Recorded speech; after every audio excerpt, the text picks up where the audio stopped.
दुर्गा सप्तशती पहला अध्याय। महर्षि ऋषि का राजा सूरत और समाधि को देवी की महिमा बताना। महर्षि मार्कंडे बोले, सूर्य के पुत्र सावर्णी की उत्पत्ति की कथा विस्तार पूर्वक कहता हूँ, सुनो। सावर्णी महामाया की कृपा से जिस प्रकार मनवंतर के स्वामी हुए उसका भी हाल सुनो। पहले सवा रोचिश नामक राज्य था।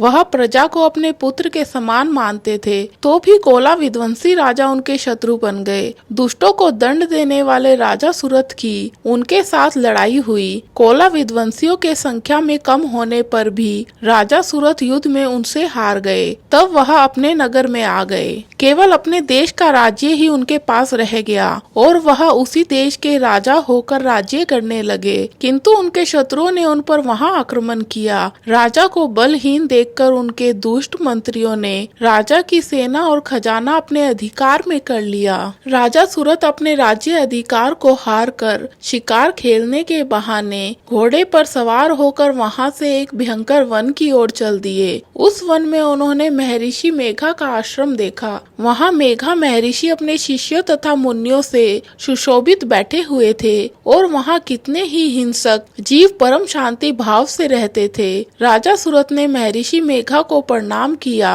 और महर्षि ने भी उनका उचित सत्कार किया। राजा सूरत महर्षि के आश्रम में कुछ समय तक ठहरे। अपने नगर की ममता के आकर्षण से राजा अपने मन में सोचने लगे, पूर्व काल में पूर्वजों ने जिस नगर का पालन किया था वह आज मेरे हाथों से निकल गया। मेरे दुष्ट एवं दुरात्मा मंत्री मेरे नगर की अब धर्म से रक्षा कर रहे होंगे या नहीं। मेरा प्रधान हाथी जो कि सदा मद की वर्षा करने वाला और शूरवीर था, मेरे वैरियों के वश में होकर ना जाने क्या दुख भोग रहा होगा। मेरे आज्ञाकारी नौकर जो मेरी कृपा से धन और भोजन पाने से सदैव सुखी रहते थे और मेरे पीछे पीछे चलते थे, अब वह निश्चय ही दुष्ट राजाओं का अनुसरण करते होंगे तथा मेरे दुष्ट एवं दुरात्मा मंत्रियों द्वारा व्यर्थ ही धन को व्यय करने से संचित किया हुआ मेरा खजाना एक दिन अवश्य ही खाली हो जाएगा। इस प्रकार की बहुत सी बातें सोचता हुआ राजा निरंतर दुखी रहने लगा। एक दिन राजा सूरत ने महर्षि मेघा के आश्रम के निकट एक वैश्य को देखा।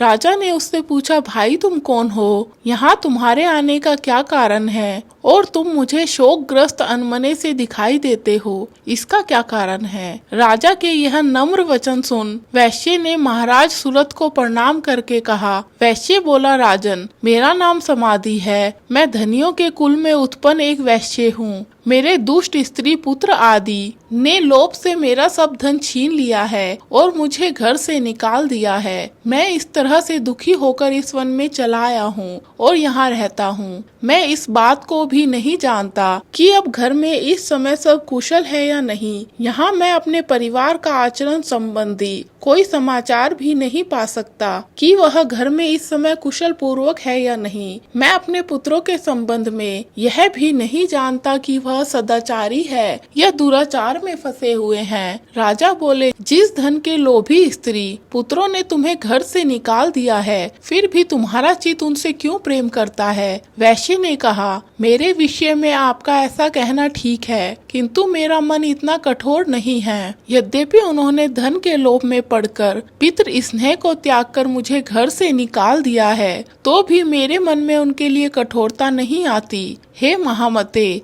मेरा मन फिर भी उनमें क्यों फंस रहा है, इस बात को जानता हुआ भी मैं नहीं जान रहा। मेरा चित्त उनके लिए दुखी है। मैं उनके लिए लंबी लंबी सांसें ले रहा हूँ। उन लोगों में प्रेम नाम को नहीं है, फिर भी ऐसे नीच स्नेहियों के लिए मेरा हृदय कठोर नहीं होता। महर्षि मार्कंडे ने कहा, हे ब्राह्मण। इसके पश्चात महाराजा सूरत और वह वैश्य दोनों महर्षि मेघा के समीप गए और उनके साथ यथा योग्य न्याय संभाषण करके दोनों ने वार्ता आरंभ की। राजा बोले, हे भगवान, मैं आपसे यह बात पूछना चाहता हूँ, सो आप कृपया करके मुझे बताइए। मेरा मन अधीन नहीं है, इससे मैं बहुत दुखी हूँ। राज्य धन आदि की चिंता अभी तक मुझे बनी हुई है और मेरी यह ममता अज्ञानियों की तरह बढ़ती ही जा रही है। और यह समाधि नामक वैश्य भी अपने घर से अपमानित होकर आया है। इसके स्वजनों ने भी इसे त्याग दिया है। स्वजनों से त्यागा हुआ भी यह उनसे हार्दिक प्रेम रखता है। इस तरह हम दोनों ही दुखी हैं। हे महाभाग,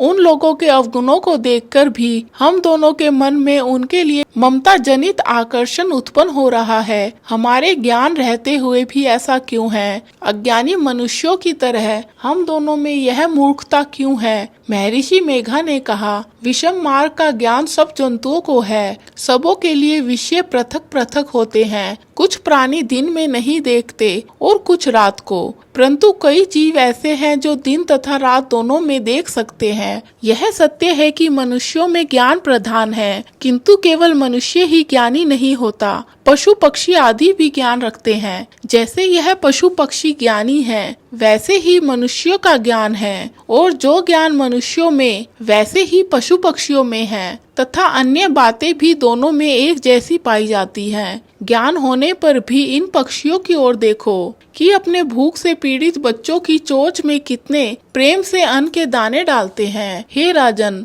ऐसा ही प्रेम मनुष्यों में अपनी संतान के प्रति भी पाया जाता है। लोभ के कारण अपने उपकार का बदला पाने के लिए मनुष्य पुत्रों की इच्छा करते हैं और इस प्रकार मोह के गड्ढे में गिरा करते हैं। भगवान श्री हरि की जो माया है, उसी से यह संसार मोहित हो रहा है। इसमें आश्चर्य की कोई बात नहीं, क्योंकि यह भगवान विष्णु की योग निद्रा है। यह माया ही तो है जिसके कारण संसार मोह में जकड़ा हुआ है। यही महामाया भगवती देवी ज्ञानियों के चित्त को बलपूर्वक खींचकर मोह में डाल देती है और उसी के द्वारा संपूर्ण जगत की उत्पत्ति होती है। यहाँ भगवती देवी प्रसन्न होकर मनुष्य को मुक्ति प्रदान करती है। यही संसार के बंधन का कारण है तथा संपूर्ण ईश्वरों की भी स्वामिनी है। महाराज सूरत ने पूछा, भगवान, वह देवी कौन सी है जिसको आप महामाया कहते हैं? हे ब्राह्मण, वह कैसे उत्पन्न हुई और उसका कार्य क्या है? उसके चरित्र कौन कौन से हैं? प्रभु, उसका जैसा प्रभाव हो, जैसा स्वरूप हो,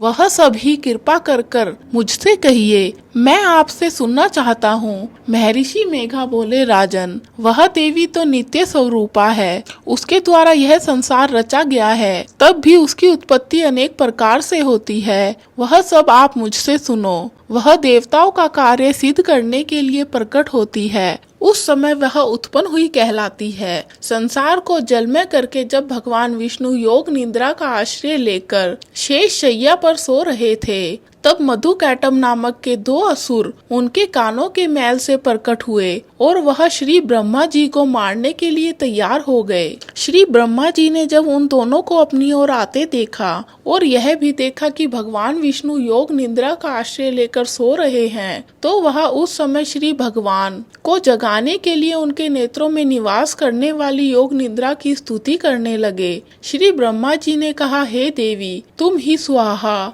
तुम ही स्वधा और तुम ही वशटकार हो। स्वर भी तुम्हारा ही स्वरूप है। तुम ही जीवन देने वाली सुधा हो। नित्य अक्षर प्रणव में अकार, उकार, मकार, इन तीनों में माताओं के रूप में तुम ही स्थित हो। इनके अतिरिक्त जो बिंद पथ अर्ध मात्रा है, जिसका कि विशेष रूप से उच्चारण नहीं किया जाता है, हे देवी, वह भी तुम ही हो। हे देवी, संध्या, सावित्री तथा परम जननी तुम ही हो। तुम इस विश्व को धारण करने वाली हो। तुमने ही इस जगत की रचना की है और तुम ही इस जगत का पालन करने वाली हो। तुम ही कल्प के अंत में सबको भक्षण करने वाली हो। हे देवी, जगत की उत्पत्ति के समय तुम सृष्टि रूपा होती हो, पालन काल में स्थित रूपा हो और कल्प के अंत में संहार रूप धारण कर लेती हो। तुम ही महाविद्या, महामाया, महामेघा, महारात्रि और मोहरात्रि हो। श्री ईश्वरी और बोध स्वरूपा बुद्धि भी तुम ही हो।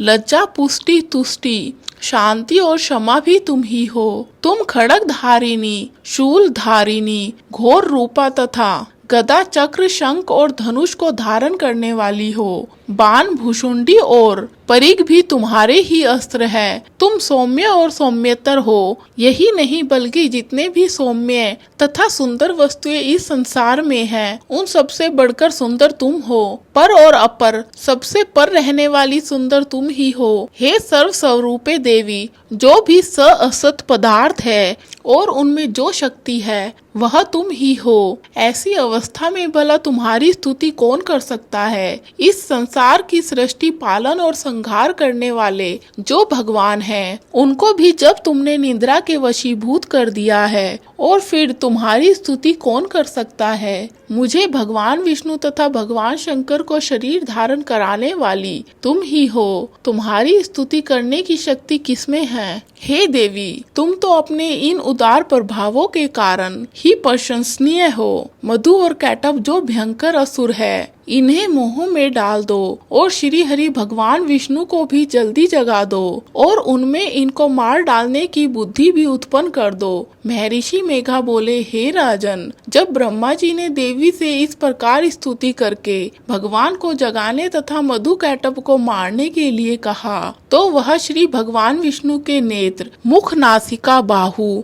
हृदय और वक्ष स्थल से निकल ब्रह्मा जी के सामने खड़ी हो गई। उनका ऐसा करना था कि भगवान श्री हरि तुरंत जाग उठे और दोनों असुरों को देखा, जो कि अत्यंत बलवान तथा पराक्रमी थे और मारे क्रोध के, जिनके नेत्र लाल हो रहे थे और जो ब्रह्मा जी का वध करने के लिए तैयार थे।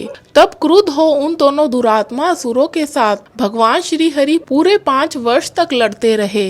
एक तो वह अत्यंत बलवान तथा पराक्रमी थे, दूसरे महामाया ने भी उन्हें मोह में डाल रखा था। अतः वह श्री भगवान से कहने लगे, हम दोनों तुम्हारी वीरता से अत्यंत प्रसन्न हैं, तुम हमसे कोई वर मांगो। भगवान ने कहा, यदि तुम मुझ पर प्रसन्न हो तो अब तुम मेरे हाथों से मर जाओ। बस इतना सा ही वर मैं तुमसे मांगता हूँ। यहाँ दूसरे वर का क्या प्रयोजन है। महर्षि मेघा बोले, इस तरह से जब वह धोखे में आ गए और अपने चारों ओर जल ही जल देखा, तो भगवान श्री हरि से कहने लगे, जहाँ पर जल ना हो, सूखी जमीन हो, उसी जगह हमारा वध कीजिए। महर्षि मेघा कहते हैं, तथास्तु कहकर भगवान श्री हरि ने उन दोनों को अपनी जांघ पर लिटाकर उन दोनों के सिर काट डाले। इस तरह से यह देवी श्री ब्रह्मा जी के स्तुति करने पर प्रकट हुई थी। अब तुमसे उनके प्रभाव का वर्णन करता हूँ, सो सुनो।